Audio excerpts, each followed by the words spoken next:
ಸಿದ್ದು ಬಾಯ್ ಇಲ್ಲೇ ಇದಾರಲ್ರಪ್ಪ. ಸಿದ್ದು ಬಾಯ್ ಎಡ್ಡಿಜಿ ಶಾದಿ ಭಾಗ್ಯ ಅನ್ಕೊಂಡು ಕೂತೆ ಬಿಟ್ಟಾರಂತಲ್ರಿಪ್ಪ. ನಾನು ಹೇಳಿದ್ದೀನಿ, ನಾನೀಗ ಇವತ್ತು ಅಲ್ಪಸಂಖ್ಯಾತರ ಪ್ರಾರಂಭ ಮಾಡಿದ್ದೇವೆ, ಮುಂದೆ ಬೇರೆಯವ್ರಿಗೂ ಕೂಡ ಕೊಡ್ಲಿಕ್ಕೆ ಪ್ರಯತ್ನ ಮಾಡ್ತೇವೆ ಅಂತ ಹೇಳಿದ್ದೀವಿ. ಹೌದಾ?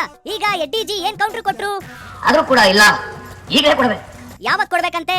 ಈಗಲೇ ಕೊಡಬೇಕು, ಈಗಲೇ ಆದೇಶ ಹೊರಡಿಸಿ. ಏನು ಇದು ಇದು ಅಂದ್ರೆ ಏನ್ರಿ?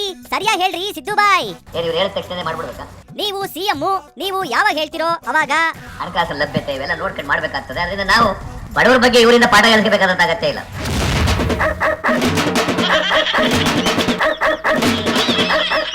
ಹೋಗ್ಲಿ ಬಿಡಿ, ಇದ್ರ ಬಗ್ಗೆ ನಮ್ ಎಡ್ಡಿಜಿ ಏನಂತಾರೆ ಕೇಳ್ಕೊಬರೋಣ ಬನ್ರಿಪ್ಪ. ಲೋ ಹುಡುಗ್ರ, ನಮ್ಮ ಎಡ್ಡಿಜಿಗೆ ಒಂದು ಗ್ರ್ಯಾಂಡ್ ಎಂಟ್ರಿ ಕೊಡೋ.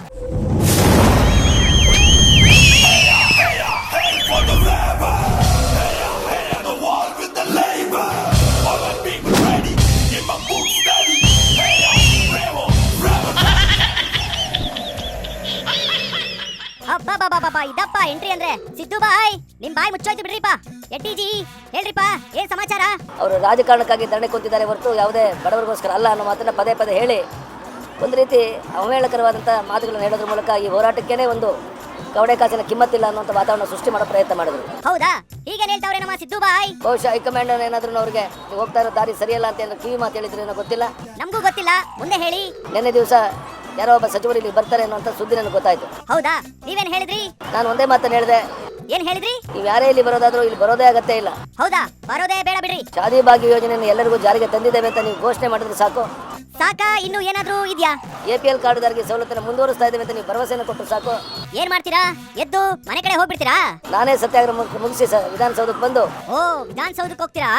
Okay, super.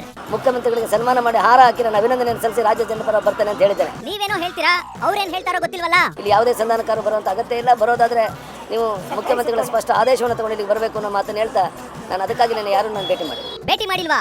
ಈಗ ಮುಂದೆ ಏನ್ ಮಾಡ್ತೀರಾ? 24 ಸಾಯಂಕಾಲದವರೆಗೂ ಇಲ್ಲಿ ಸತ್ಯಾಗ್ರಹವನ್ನು ಮುಂದುವರಿಸಿ. ಆಮೇಲೆ ಸಾಯಂಕಾಲ ಇಲ್ಲಿಂದ ಬೆಳಗಾವಿ ಅಧಿವೇಶನಕ್ಕೆ ತೆರಳುತ್ತಾ ಇದ್ದೇನೆ. ಯಾಕೆ? ಈ ಧರಣಿ ಸತ್ಯಾಗ್ರಹ ಬೆಳಗಾವಿಯಲ್ಲಿ ಮುಂದುವರಿಸ್ತೇವೆ. ಓ, ಅಲ್ಲೂ ಶುರು ಹಚ್ಕೋತೀರಾ? ಇದಕ್ಕೆ ಸಿದ್ದು ಬಾಯ್ ಏನ್ ಹೇಳ್ತಾವ್ರೆ?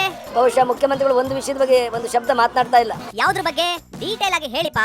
ನನ್ನ ಅತ್ಯಂತ ಪ್ರಮುಖವಾದ ಬೇಡಿಕೆ ಯಾವುದು? APL ಕಾರ್ಡ್ದಾರರಿಗೆ ನಾವು ಕೊಡ್ತಿದ್ದಂತ ಅಕ್ಕಿ ಗೋಧಿಯನ್ನು ಕೊಡೋದನ್ನ ಮುಂದುವರಿಸಬೇಕು.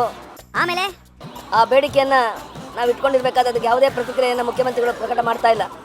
ಈಗ ಸಿದ್ದು ಬಾಯ್ಗೆ ಹುಷಾರಿಲ್ಲ, ಅವರು ರೆಡಿ ಆದ್ಮೇಲೆ ನಿಮ್ಗೊಂದು ಗತಿ ಕಾಣಿಸ್ತಾರೆ ಬಿಡ್ರಿ.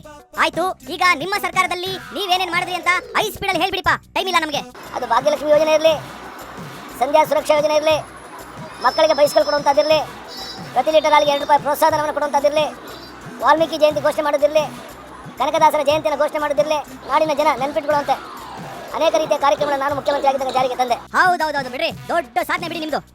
ಈಗ ಸಿದ್ದು ಬಾಯ್ಗೆ ಏನ್ ಹೇಳ್ತೀರಿ? ಈ ಕನಕದಾಸ ಜಯಂತಿಯ ದಿವಸ ಆದ್ರೂ ನಿಮಗೆ ಜ್ಞಾನೋದಯ ಆಗಿ ಈ ಜಾತಿ ವಿಷಬೀಜವನ್ನ ಬಿತ್ತೋದನ್ನ ಕೈ ಬಿಟ್ಟು ಹಿಂದೂ ಮುಸ್ಲಿಂ ಕ್ರಿಶ್ಚಿಯನ್ ಒಂದೇ ತಾಯಿ ಮಕ್ಕಳದ ಬಾಳಿ ಬದುಕಬೇಕಾದಂತಹ ಕಾರ್ಯಕ್ರಮವನ್ನು ರೂಪಿಸೋದ್ರ ಮೂಲಕ ಸರ್ಕಾರದ ಖಜಾನೆಯಲ್ಲಿ ಸೋರಿಕೆಯಾಗಿ ತೆರಿಗೆ ಸಂಗ್ರಹ ಕಡಿಮೆ ಆಗಿ ಅದನ್ನು ಸರಿಪಡಿಸೋದ್ರ ಮೂಲಕ ಈ ರಾಜ್ಯದ ಅಭಿವೃದ್ಧಿ ಕಡೆ ಗಮನವನ್ನು ಕೊಡಬೇಕು ಅನ್ನೋ ಒತ್ತಾಯವನ್ನು ಮಾಡ್ತಾ ಸಿದ್ದರಾಮಯ್ಯ ಅಭಿನಂದನೆಯನ್ನು ಸಲ್ಲಿಸ್ತೇನೆ. ಯಾಕ್ರಿ ಇಷ್ಟೊತ್ತು ಮಂಗಳಾರತಿ ಎತ್ತಿದ್ರಿ? ಬಹುಶಃ ನೀವು ಇಲ್ಲಿ ಸತ್ಯಾಗ್ರಹದಲ್ಲಿ ಕುಂತ್ಕೊಳ್ಳುವಂತ ಅವಕಾಶ ಮಾಡಿಕೊಟ್ಟದಕ್ಕಾಗಿ. ಓ, ಅದಕ್ಕ ಕನ್ನಡ ರಾಜ್ಯೋತ್ಸವವನ್ನು ಇಲ್ಲೇ ಆಚರಿಸ್ತಾ ದೀಪಾವಳಿ ಮಾಡ್ಲಿಲ್ವಾ? ದೀಪಾವಳಿಯನ್ನು ಇಲ್ಲೇ ಸತ್ಯಾಗ್ರಹ ಮಾಡೋದ್ರ ಮೂಲಕ ಇಲ್ಲಿ ನಾವು ಇರಬೇಕಾಯ್ತು. ಬ್ಯಾಕ್ ಗ್ರೌಂಡ್ ಅಲ್ಲಿ ಯಾರು ನನಗೆ ಸಪೋರ್ಟು ಮಾಡೋರಿಲ್ಲ.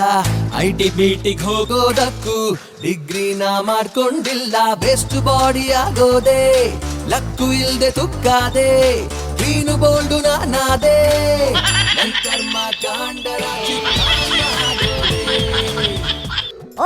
Okay, stop. ಈಗ ನಮ್ಗೆ ಟೈಮ್ ಆಯ್ತು, ನಾವು ಬರ್ತೀವಿ. ಬಾಯ್.